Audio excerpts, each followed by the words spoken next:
What did you think of Dr. No, Patrick? Give us your... I mean, this is far from one of my favorite Bond movies. I think this... Because the Bond movies, they're on a scale. There's quality in terms of just it's a really good movie, and then there's quality in terms of this is so dumb you have to appreciate just the schlock put into it.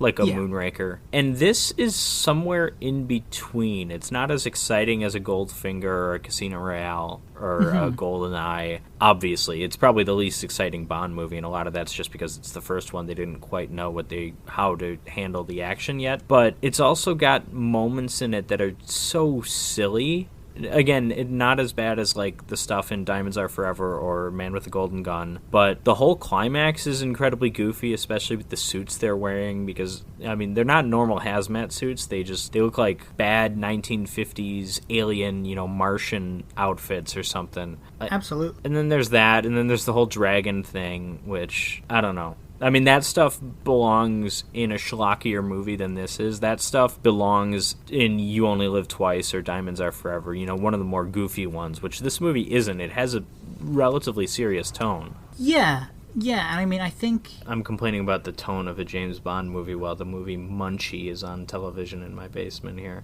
I agree with you in a lot of ways. I mean, not to give too much insight into how we record these podcasts, but this is actually a re-record. We had a bit of technical difficulties. And also Sir Sean Connery passed away, and we didn't want to slap together like an extra note that we inserted somewhere randomly. We wanted to actually kind of address that. Taking like a 4 or 5 day break in between the original filming of this and this, I guess, or the recording, I should say.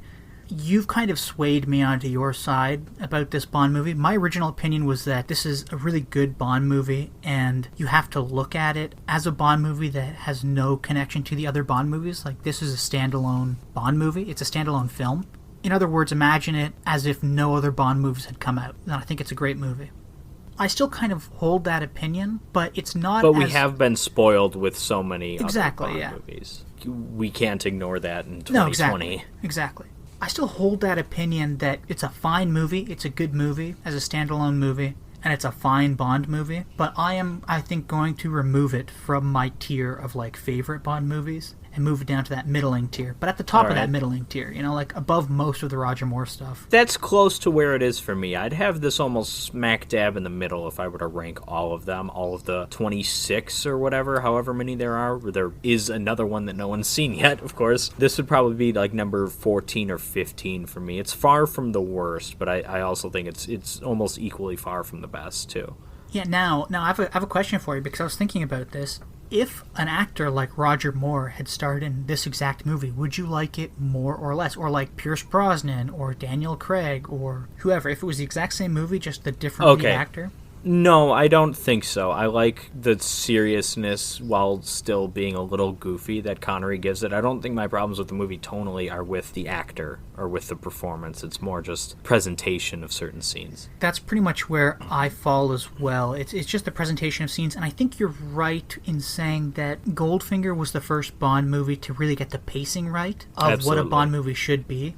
Because even though From Russia with Love is great, it might even be better than Goldfinger. It is, the first almost hour of that movie has like one action scene. It's very, very slow until the second half is very action-packed. With all that, I totally agree with you. And again, I've told you that my ranking of Dr. No has fallen a few pegs. But I still will also hold by my opinion that this is the pattern or mold that all Bond movies will follow. Though the pacing isn't perfect, and though there are some silly things in it that you and I have both pointed out, it is from this movie that all other Bond movies follow, though they did change camera time given to certain things, like trailing or following somebody.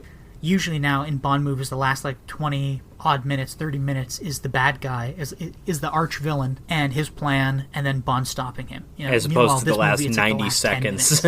Yeah, exactly. It's very rushed. My issue with this movie mainly comes from it feeling so rushed. It's the pacing, but only really at the end. And then all the questions that we're left with, like, who is Dr. No? Why is he doing this? What are these things for? There's just like a lack of answers to all these questions. Yeah, I mean, it's a good movie. If I've sounded like I've been too negative on it, it's just because I know the potential that this series has. I've seen the heights that it eventually reaches, and I hold this Yeah, like personally to Diamonds be Are very Forever. far. Yeah, oh god. Yeah, Diamonds Are Forever is the extreme in the wrong direction, but